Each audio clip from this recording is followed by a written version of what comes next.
You stand on the shore of the ocean watching the tide come in. You sense the call of the sea beckoning to take you in further. You step forward little by little, not knowing what to expect, but expecting more. You keep going as the ocean calls you to enter in to deeper waters.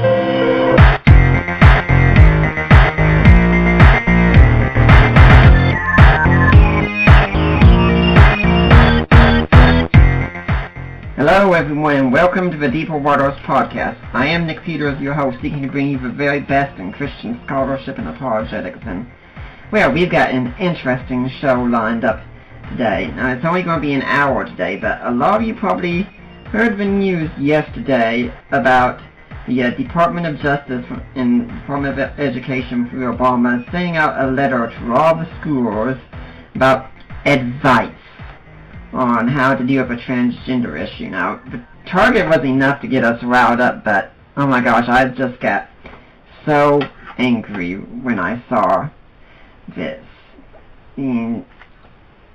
Does he not know what he's doing? But a lot of you might be wondering, how do we talk to this transgender issue? What's even going on? Well, in order to discuss that, I've got with me today Walt Heyer. He's an author and public speaker with a passion to help others to regret gender change.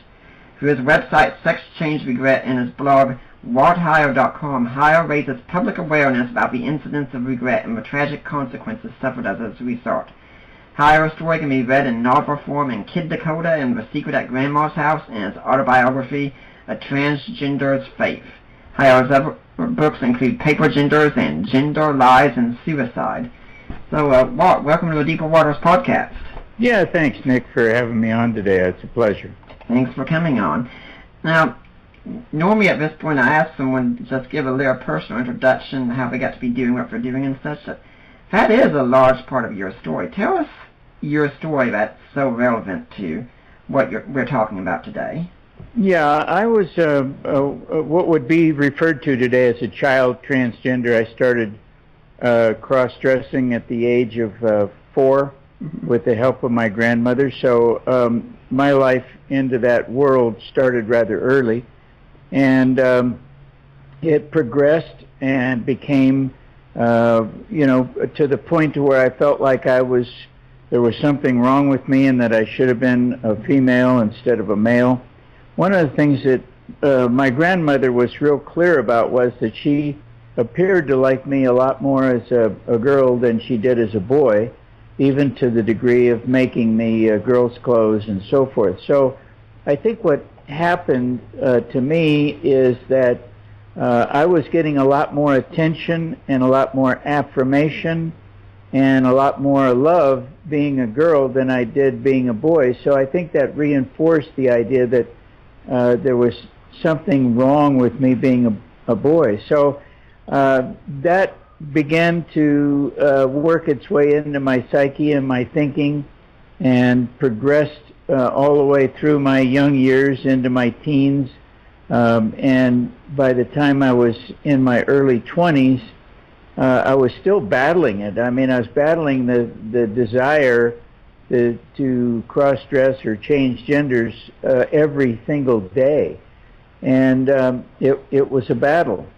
Mm-hmm. But I eventually got married, and I had a couple of children, and I worked as an associate design engineer on the Apollo space missions, and then became an executive with a large automobile company. So I was functioning, but I was still struggling during the time I was functioning with these thoughts about what Grandma had said to me, and the seed that Grandma had planted in my head just never seemed to go away. So by the time I was married 17 years, I was struggling so much that I went to somebody who would be called today would be a transgender type therapist. He was not a transgender. He was an advocate for the gender change surgery and hormone therapy, and he himself was the author of the WPATH standards of care that's in place today for the diagnosis and treatment of all transgenders. So he was a very front row guy in this whole movement. His name was Dr. Paul Walker, and he was my doctor. He was the guy that evaluated me and approved me for gender reassignment surgery, telling me that the only solution to my gender dysphoria was the hormone therapy and a gender change. Well, I accepted that, but struggled with it for 2 years, and then went back to him 2 years later, and he reaffirmed that decision that hormone therapy and a gender reassignment surgery was the only way to get rid of or resolve the dysphoria that I had in my life. So I told my wife, and then we worked out an arrangement where we got divorced, and I began to go on my way, and that was in April 1983, so it was quite a long time ago. Mm-hmm. And Dr. Biber in Trinidad, Colorado is the one who performed all of the surgical procedures that made it in those days, as it is today, legitimate to have a new signed birth record. And so I lived as Laura Jensen for 8 years. I worked for the federal government at the Federal Deposit Insurance Corporation and for the Postal Service, and a couple of other jobs as well during that 8-year period. But once I started to study psychology at the University of Santa Cruz, it became very clear to me that gender dysphoria is not cured, resolved, or should be treated with a surgical procedure. That in fact gender dysphoria is just a sign of some depression, and underlying what I know today, I didn't know then, but I have since learned, is a group of comorbid disorders that the approving psychologists and psychiatrists who approve the surgeries never actually look into the deeper comorbid disorders, which are quite a large group of them, and some of them we're familiar with. Before you go further, I ask you to explain for my audience what you mean by comorbid disorders, in case I don't know. Yes. Okay. Comorbid disorder means that you've been diagnosed with gender dysphoria, but in reality the dysphoria is only a symptom of a mental disorder that is actually driving the dysphoria. The dysphoria by itself is not a mental disorder. It's not a psychological disorder. It's not a psychiatric disorder, but it is a symptom, an outward expression of a symptom that you have some underlying psychological or psychiatric disorder, and some of them, and there's more than I'm going to mention today, but some of them are separation anxiety, dissociative disorder, bipolar disorder, schizophrenia, obsessive compulsive disorder, body dysmorphic disorder, and severe depression. And so what we've learned, what I've studied and learned over the last 10 years is that when I go to, because I was one of those individuals who attempted suicide because the stress of this whole process, and this was after I'd already done the surgery, which is common. Suicide rate before and after surgery is really not all that different. The reason why people struggle so much with gender dysphoria is because the psychologists and psychiatric doctors and approving people do not provide treatment for the comorbid disorders. And if you go to suicide.org, what they say is that suicides are caused, 90% of them are caused by untreated disorders. So what we have is a lot of psychological disorders that are not being treated, and we know from research done around the world, it's not Walt Heyer saying this, there's a preponderance of research done by universities and others around the world that say that between 60 to 70% of transgenders are suffering from psychological and psychiatric disorders, but they're not given proper treatment, and that some of them, in addition to the 60 to 70% of them, some of them are suffering from sexual fetish disorders and other things like autogynephilia, and that's a disorder where they actually fall in love with their appearance in a different gender. So there's a lot of misunderstanding about what a transgender is and what a transsexual is and what the treatment should be. I don't agree with providing hormone therapy and surgery for them, because without treating the underlying comorbid disorders, they're going to keep the suicide rate, which adults 25 and up will attempt suicide at a rate above 40%, and young children ages 10 to 24, it's reported, will attempt suicide at a rate above 50%. So I say that those numbers signify that nearly half of the people who engage in a gender change are not only suffering psychological and psychiatrically, but they're also at huge risk of committing suicide, and we're not really providing treatment for these people who are really suffering. I mean, I don't think we should be pointing a finger at them and saying how bad they are. We're mistreating them by not providing treatment for them. Now, I gotta ask you something about your story here, because you said you were for 8 years Laura Jensen. Now, a lot of people could go to my blog and look at the picture of Basie and hear your voice saying, that doesn't sound or look like a Laura Jensen to me. So what happened? Well, you know, you learn to cast your voice. You know, it just takes some time, and you learn to cast your voice so it sounds very feminine, and so that's not a real difficult thing to do.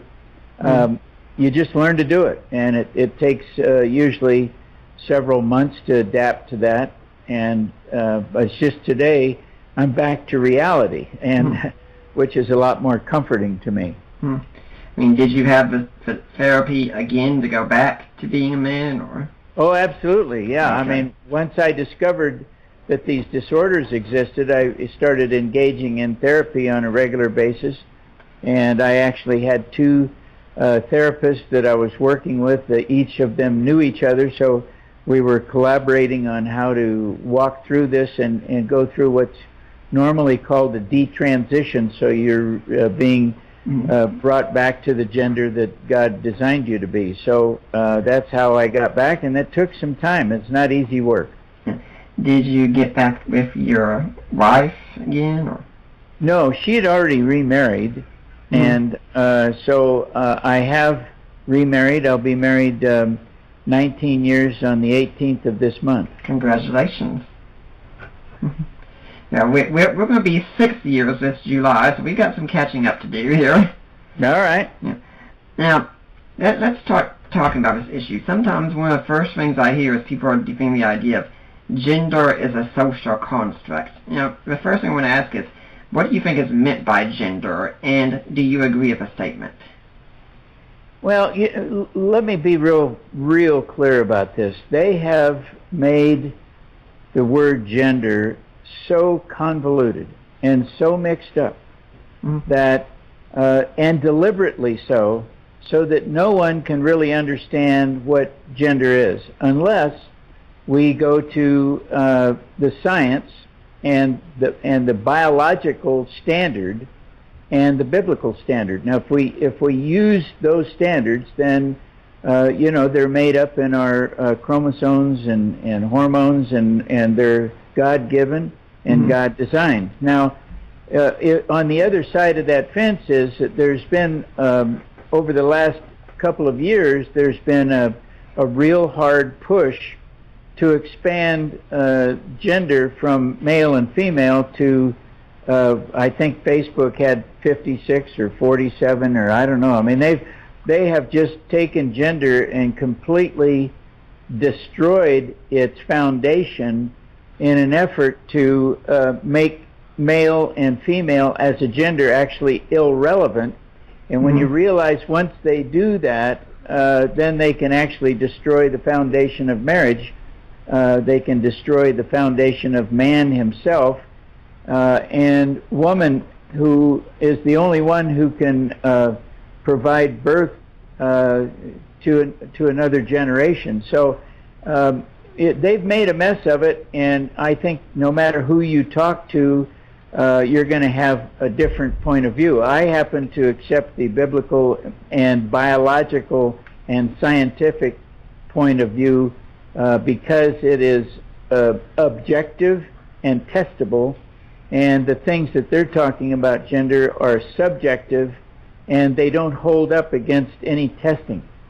Now, when we talk about subjective, what we're usually talking about is kind of like the ideas that culture has often of how a man and a woman should perform in some circumstances, I'm guessing. Like, for instance, I'm very much male, but I don't know hardly anything about cars, and aside from Braves baseball every now and then, I could care less about sports.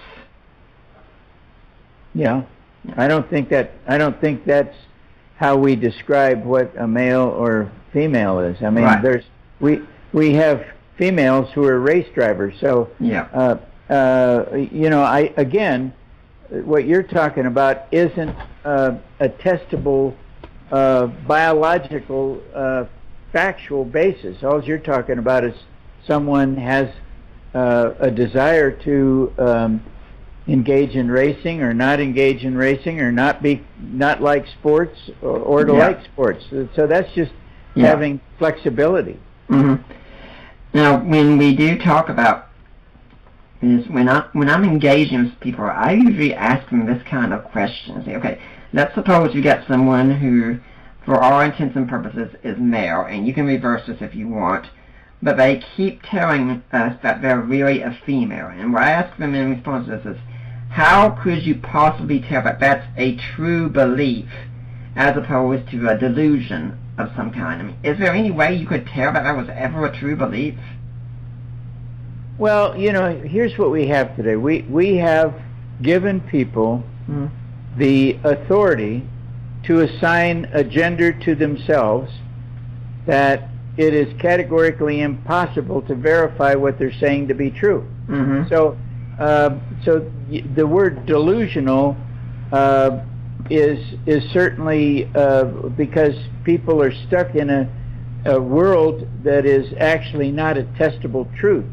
They may actually believe that they are of a different gender, but then we get back to what I said earlier about the things you find in the research that suggest that 60 to 70% of these people who are suffering deeply with this thinking are also suffering from comorbid psychological, psychiatric, or sexual fetish disorders. So we understand they feel that way, and to them it's real. Yeah. But until such time as they're provided adequate, effective, and sound psychotherapy, they cannot actually figure out the fact that they've been living a false thought about who they are. Yeah. We're often told also that really the position you've got isn't really one held by leading scientists and psychiatrists and psychologists and such. I mean, are we part of a minority position? Well, I don't think so. I mean, when you consider the transgender population is 0.3 of 1%, and that's a very, very small percentage of the population. I think there is the vast majority of people understand, while they may remain silent about it, the vast majority of people understand that the people somehow are suffering from some undiscovered, undiagnosed disorder, and that what we know is that when people do change genders or begin the process of changing genders, it's ineffective in terms of keeping them happy or they wouldn't be attempting suicide at a 40 to 50% rate. Well, what about people? I mean, that's fine for a man on the street, but what about the academy? I mean, is it true that most people in the academy think that transgender is something normal and they need the surgery, or what? Well, there's a lot of people that do believe that that people need the surgery and need hormones, but there was also a period of time when people thought the world was flat. Mm-hmm. Okay. Well, I'd like to remind everyone right now you're listening to the Deeper Waters podcast. I got Walt Heyer on here. We're talking about transgender issues today and such. If you tune in next week, I'm going to have E. Chadwick Thorne here with me. We're going to be talking about his book, The Chosen People, looking at how the elect are described in Judaism and Christianity and what that has for us today as Christians. Well, now let's get back to the show. Now, well, when we talk about the whole bathroom issue, I mean, Target came out with this statement about how they're going to allow men and women to use the restroom of their choice and such. I mean, first off, what are your thoughts on this policy? Well, if I was the CEO of Target, it's not something I would advocate. It's not something I would have the store do. However, I do believe that the store has the right to make that choice, and then the people who patronize the store also have the right not to go into that store. So I believe that people who have a corporation or a business have the right to make that decision, but I also believe that the outcome of whether it's a good idea or not should come from the people who either patronize the place or do not patronize the place. Well, a lot of people do make the argument, and it concerns me when it seems this is the only argument, that by doing this we can allow perverts to have free access to the opposite sex, because I think people who struggle with transgender do have some struggles, but I don't think they're necessarily perverts. For instance, and unfortunately, when we say that, people get the idea that we're thinking all transgender people are perverts and they just want to prey on our children and such. But do you think there is some basis for concern that people who aren't transgender will take advantage of it? Yeah, I think it's real important to make a distinction. Yeah. The people who are suffering psychologically with gender dysphoria or an identity of their gender are really not the people we should be concerned about. But when you open the bathrooms up, there are some even more seriously psychologically troubled people, men primarily, who will put on a dress, put on lipstick, who are not transgender. They're just mentally ill. They're sick. And I want to make it clear, these are not the transgenders, but they are the ones who, because of the law, will take advantage of the transgender open bathroom law. So I think in that regard, it carries a very high risk. I'm not sure in my mind why we are allowing such a small fragment. I mean, when I talk about 0.3% of the population being transgender, transsexual, this group that is that we're concerned about entering the bathrooms is even smaller than that. I mean, but they can be dangerous. We've already there's already been some reports written about where a lady was raped in a bathroom by someone. So I think we need to be very concerned about it, but I don't want to assign this risk to the transgender itself. I want to assign the risk to the fact that we're opening bathrooms up to anybody who is mentally disabled and would put on a dress just to go do some serious crime to young girls and adult women. And so I think it's real dangerous. I do. I think we're going to see the results of that over time, but I don't think it's going to be the transgenders that are going to be the ones committing the crimes.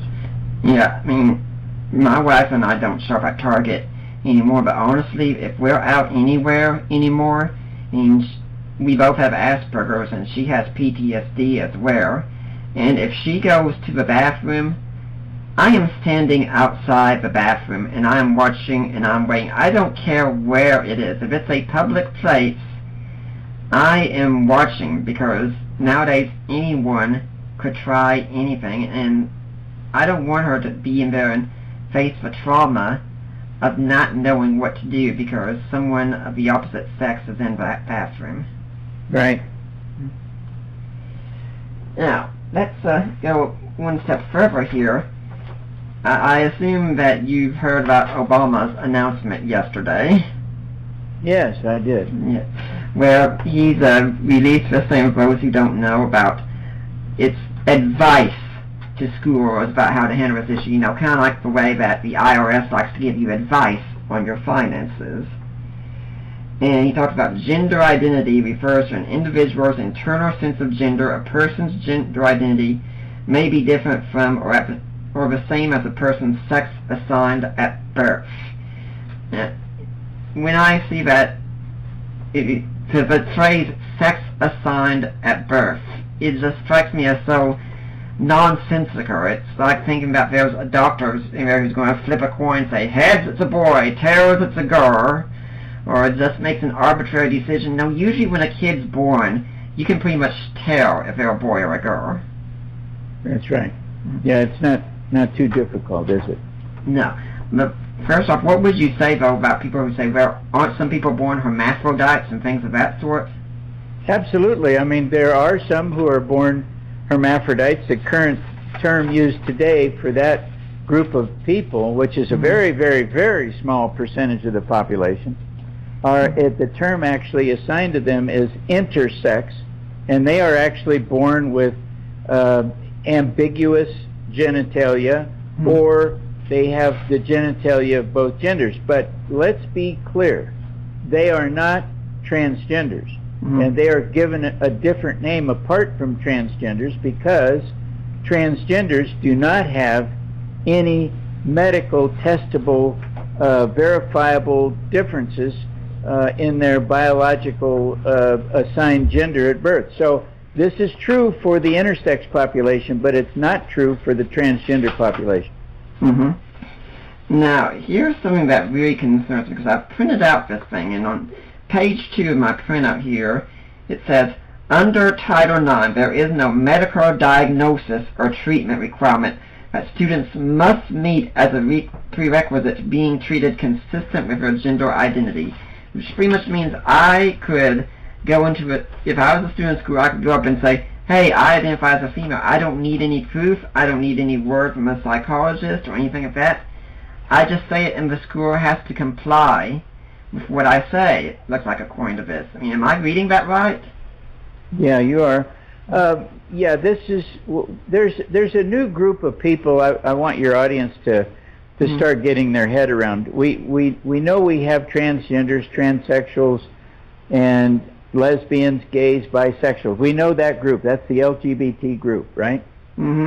But what Obama has done is allowed a whole new gender development from what I call the gender defiant.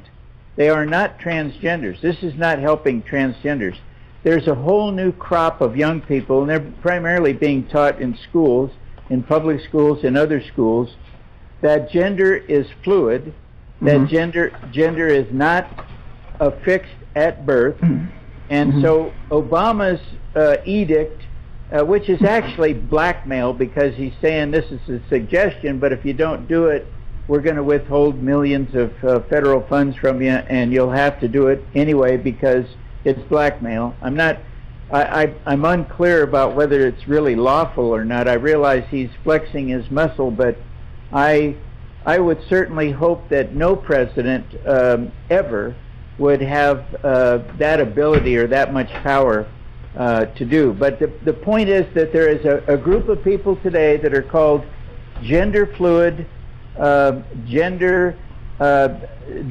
want to be able to change genders every hour or every day or every week. They do not want to see a male, female, or boy or girl label on any bathroom anywhere. So this is what I call, this is my term, gender defiant. They do not want gender specific fixed ideology in our society, and that's what Obama really is pushing with this, is he's actually giving them freedom to become a non-gender population, but what he's doing is he's dragging everybody else into this absolute sewer, if I can say sewer when it has to do with bathrooms. Oh, sure.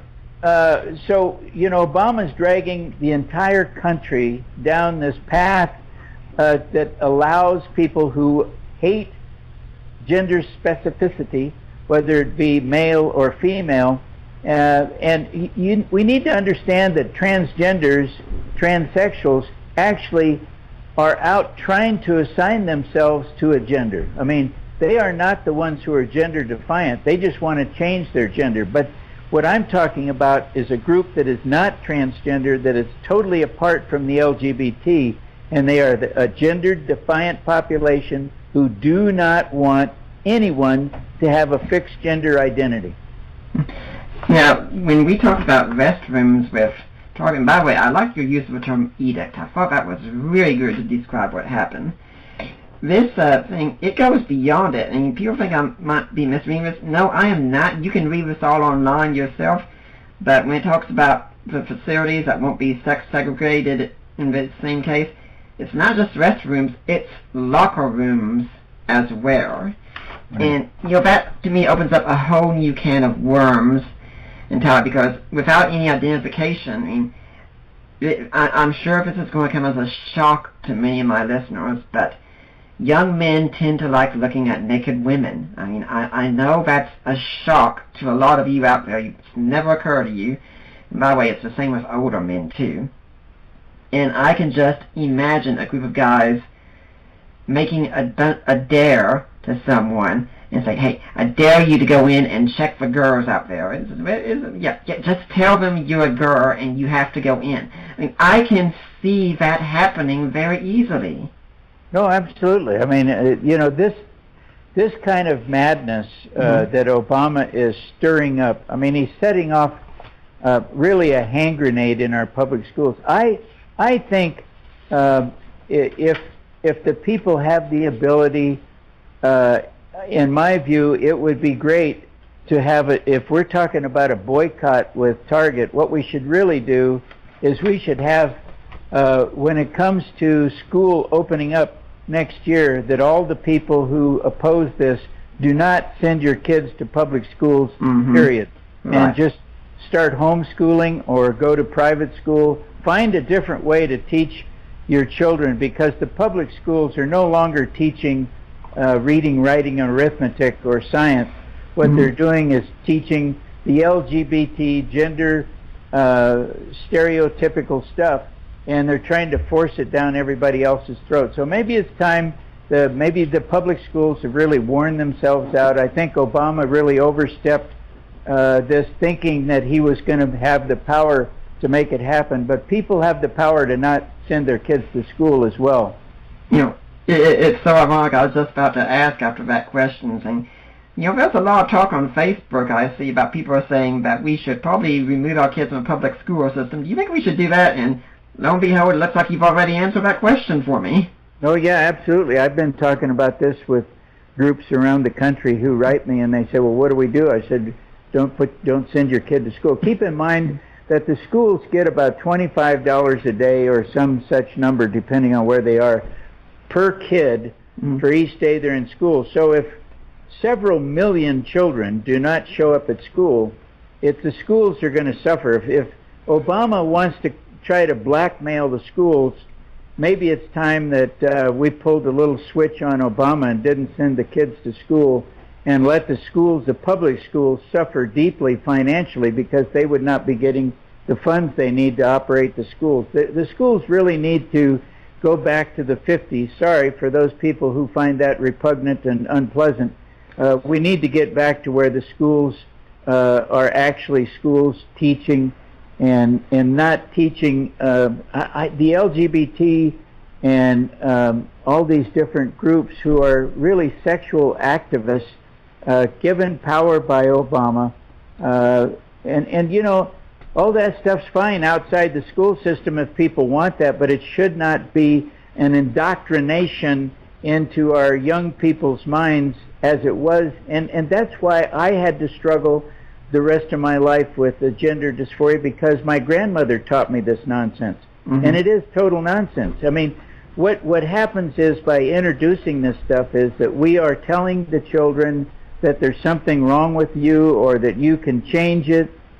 All that stuff is total craziness. It's psychologically destructive, and in 25 years from now, maybe 30 years, maybe 20 years from now, we are going to see devastating results as a result of this. But then the federal government, you know, they're so codependent that they like to make people dependent on the government. So they'll be there to change whatever they need to change, to pick up the pieces from all the lives they broke and tore apart as a result of this craziness that Obama put forth in his edict to the schools, the blackmail move that he made.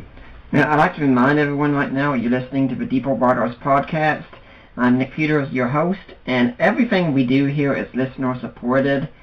And I encourage you to go to my website at deeperwaters.ddns.net, and you can find a link there that says Help Support the Work of Deeper Waters Christian Ministries. And there's a link in there. When you click it, it takes you to the ministry of Risen Jesus of Mike and Debbie Lacona. Have you gone to the right place? Yes, you have. Those are my in-laws. You make a donation, and then you contact me or Allie, my wife, or Mike or Debbie, his wife, and say, hey, I made a donation. I want to go to Nick Peters. I want to go to Deeper Waters. It will be tax deductible. And if you can be a monthly donor, that works even better for us. And you are the bread and butter of what we do. And you can also buy some ebooks on Amazon. Some I've co-written, such as the debate I had with an atheist, God and Natural Disasters. And then books like Defining Inerrancy or Groundless. And then one that I've written solely on my own, which is A Creed for the Ages, the Apostles' Creed and Today's Christian. And then jewelry.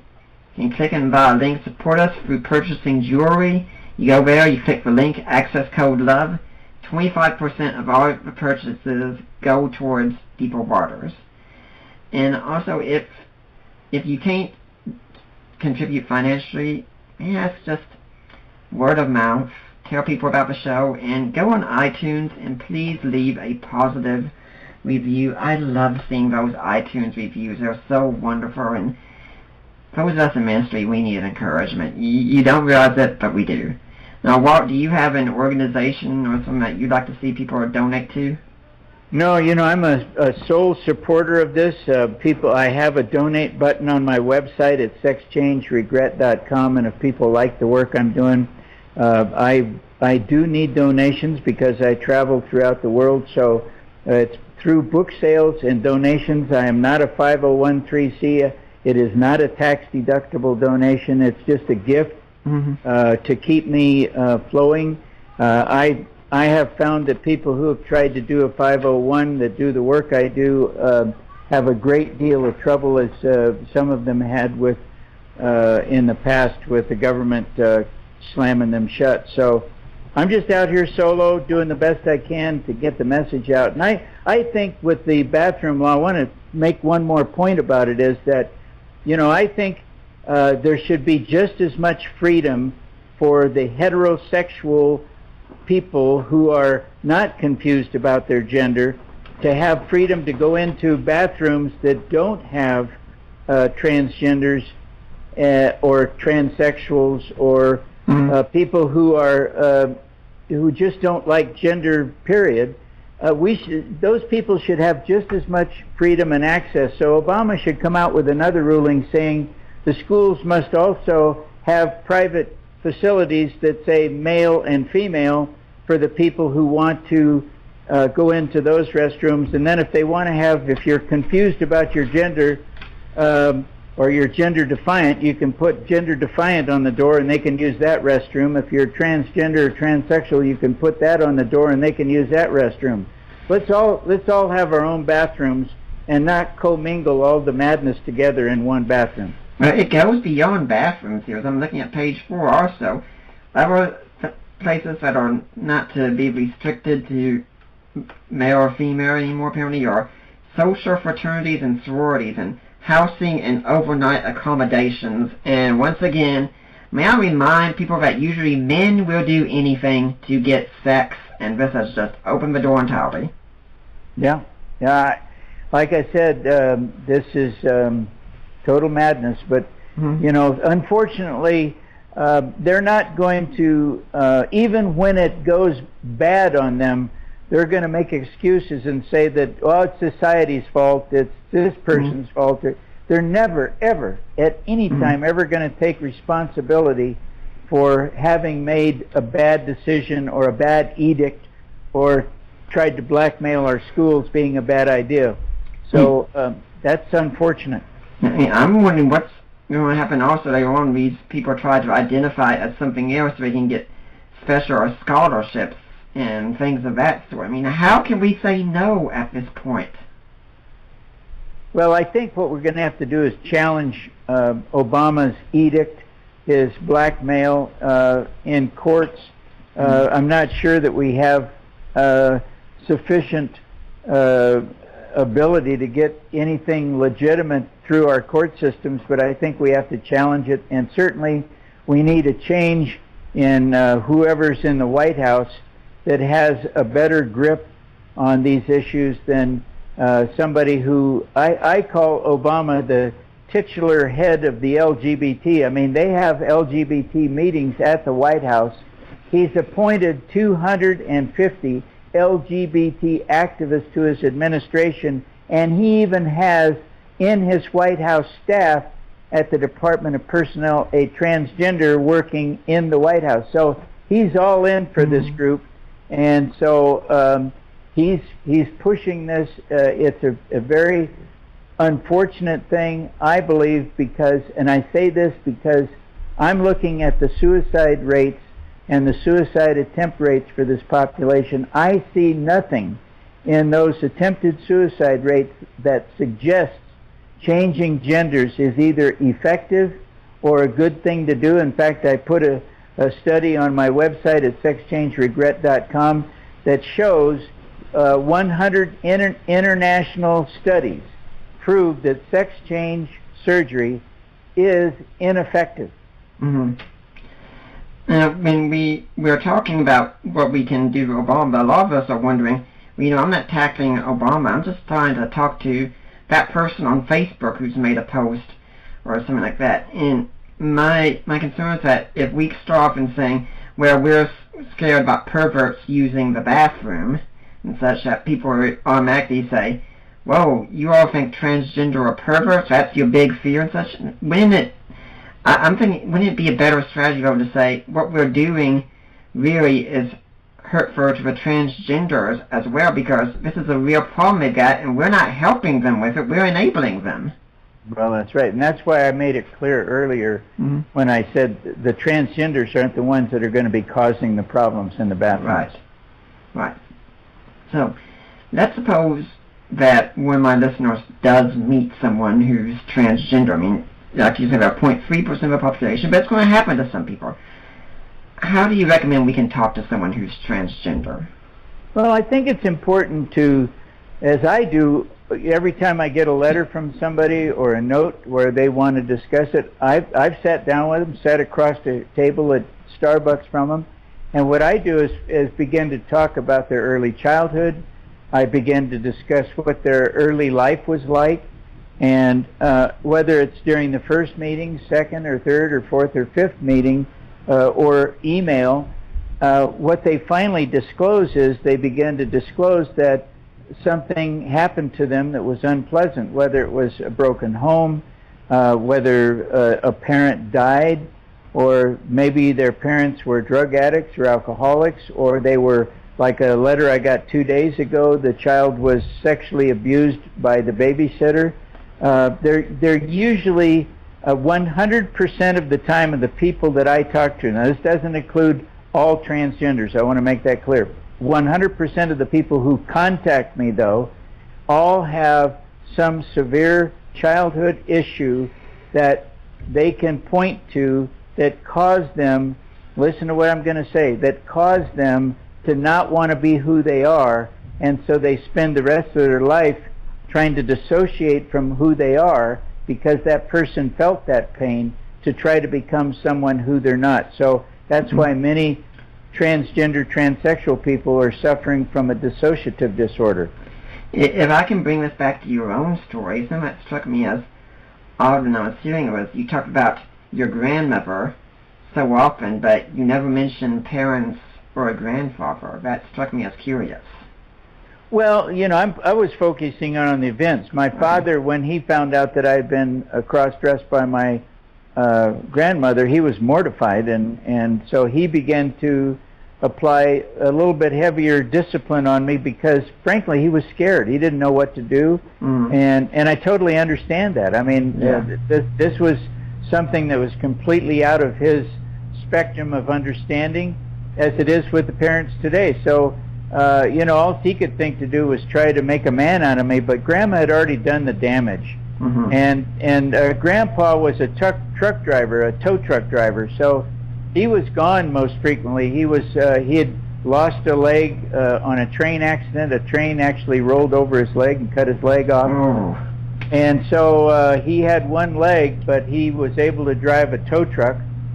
And so he was a tow truck driver, and he was gone most of the time, and that's when Grandma did the cross-dressing. In the book, The Secret at Grandma's House, it talks about that whole story and how that came to be. Okay, I was kind of wondering if you had absentee parents or not, since you didn't mention them. So no, my parents were there. It's in the book. Okay. Now, when you talk about talking to these people who you go back and talk about their childhood and such, you know, a lot of people, when they encounter transgender people, they won't want to just say, okay, let's sit down and talk about our feelings immediately. No. What should we do? Yeah, no. You sit down and get to know them. You want to talk to them and befriend them and not accuse them of anything, not tell them that they're perverts or that they're doing this on purpose or whatever. Get to know who they are. Find out what caused them. I think it's so important to want to know why they don't want to be who they really are. And the people are suffering. Now, I think this group is a group who really suffers. I don't think the militant, gender-defiant group are suffering at all. I think they're just anarchists who just want to completely revamp gender identity, and Obama's given them the key to the washrooms to do it.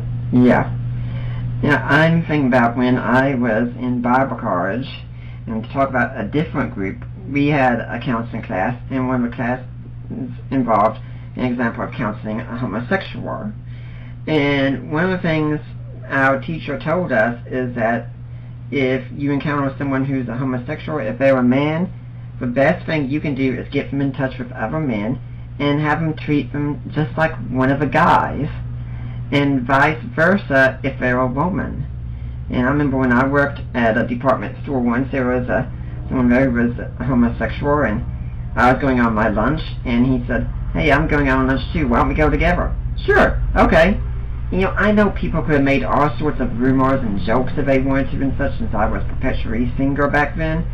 But I said, I don't care what people say. All I'm doing is I'm going out and I'm having lunch with a friend, and I'm treating him like one of the guys, and he knows I'm a follower of Christ, and I'm not going to bring up anything. I'm just going to treat him like one of the guys. And is that the same kind of thing that we should also be doing with transgenders? Right, and I think it's important for the audience to know, in the people that I've worked with over the last 10 years, 98% of them are not homosexual. Okay. Most transgenders and transsexuals that I work with are people who are not struggling with a sexual issue. Excuse me, they're struggling with an identity of gender issue. They still, after they change genders, still want to have identity that's heterosexual, and most of them, as it was with myself, never engaged in any sexual activity, lovemaking, or engaged in any petting or anything of any kind during the time that they were transgender. Mm-hmm. So, for instance, when you were growing up and while you were cross-dressing and things like that, I mean, it was still, getting married wasn't too big of a shock because you were still thoroughly attracted to women, right? Absolutely. Mm-hmm. And that makes sense because I know of people who do say they struggle with gender dysphoria, and they talk about their love for a person of the opposite sex at Right. the same time. Yeah, that's because it's a gender issue and not a sexual issue. Mm-hmm. It's not about same-sex attraction. Mm-hmm. It's about not being attracted to the gender that God assigned you, and it's trying to find out what it is that is causing them to not want to be who they are. And so it is in some ways like looking at your body, and we know a lot of people can struggle with self-image and say, I hate my body, I hate the way I look. But this is just going way beyond that, saying not just, I hate my body, maybe I should lose a few pounds or such, but rather, I hate my body, I hate it so much, I hate this gender entirely. Well, let me give just one example. If a young boy was sexually abused by a male who used his genitalia to do harm to that boy, then the one thing the boy is going to do is hate his male genitalia. He's going to Right. want to take it off. And Right. so all of a sudden we have a child who no longer wants his genitalia because someone abused him with their male genitalia. I have seen these cases myself. And now, if someone's wanting to get some more help, though, it could be very difficult because nowadays, if you go to a counselor and you're struggling and you want to get rid of homosexual attractions, for instance, then they'll say, well, your problem is you want to get rid of these. You know, you should keep this as who you are. And a lot of them could think, a lot of counselors would want to do that for a transgender and say, well, you know, we just got to help you get you on the hormone therapy and things of that sort. Yeah, how can they find, if they want to find a counselor in their area, what can they do? Well, that is a really, really, really tough thing because many of the states don't allow people to seek out therapists that can help them not be homosexual, not be transgender. So I think there are many Christian groups and therapists around the country that probably offer that, and I know of some, but people have to go seek out their own therapy and find someone. I strongly suggest people interview a therapist before they begin engaging with them to see what the therapist's ideology is about how to help them. Mm-hmm. Now, we as Christians, how do you think we can best think about showing Christ? Because, you know, we want to be loving and gentle to people, but at the same time we have to eventually get to a point and say, I'm sorry, but you are believing something very, very wrong about yourself. And I mean, I know that people take judge not out of context, but there is a way we can be loving in our judgment. How do we go about doing this? Well, I detailed that in my book, Transgender's Faith, and because it's fairly complex, I suggest they get the book, and then I also want them to buy the book because it helps me keep my ministry flowing. So there's a great chapter in there, and it's called Ministering to Scary People. So it'll help them know how to do that. And what would you say about people who are very, well, first off, I'll tell you, there you are. I just went on Amazon and looked. It's $12.99 for the paperback of that book, and $4.99 if you want the Kindle version. Right. What would you say people should do right now who are kind of scared about seeing all this happening and saying, we really don't like the way our country is going now, but we just don't know what to do? Well, I think it's real critical to use your vote to make sure that we get people who have like-minded views about these issues, and I think it's really important for us to have huge prayer groups and begin to join together and pray about these issues. You know, so I do what I call fireside chats with some churches, and so I think sometimes we just need to sit down and begin to sort of collect ourselves around the power and grace of Jesus Christ and understand our job is to love transgenders. It's God's job to change them, not ours. I really like all of that, especially the idea that churches need to be talking about this. And just a week ago from Thursday, we were at our own small group, and we started talking about the transgender issue because my wife was talking about how much she was struggling because she's trying to talk to her friends on Facebook. Says they're all young and they've all bought into this whole stuff, and people can be very rude with that kind of thing. And so we talked about the whole issue. Right. Yeah, it's a tough issue, and what many young people today are calling themselves transgender when in fact they're really not. Yeah. Right now what we're cultivating is a group of people who it's popular to be transgender. I mean, they're getting more attention. Yeah. Just like my grandmother gave me as a female, transgenders are getting more attention than anybody else on the planet today. So it becomes very attractive. I mean, we've got Bruce Jenner on the cover of magazines. We're popularizing and encouraging people to change genders. It's total madness, my friends.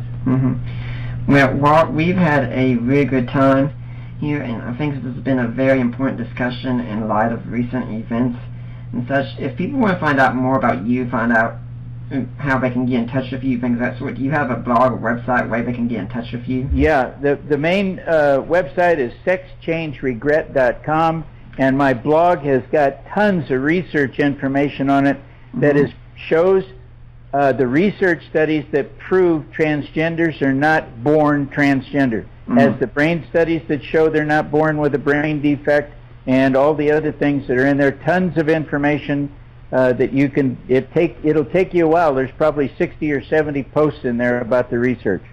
Yeah, Walt, do you have any final words you'd like to leave today for the Deeper Waters audience? No, I'm glad I had the opportunity to be on here. Please do consider going to my website and providing some support. This is a critical time, and we all need to join together, and I need to continue keeping my voice out there, so I appreciate being on today. Thank you. And hopefully we'll see you back here again sometime. You bet. Anyway, I'd like to remind everyone that next week E. Chadwick Thorne here is going to be on. We're going to be talking about his book, The Chosen People. For now, I am Nick Peters, and I am signing off.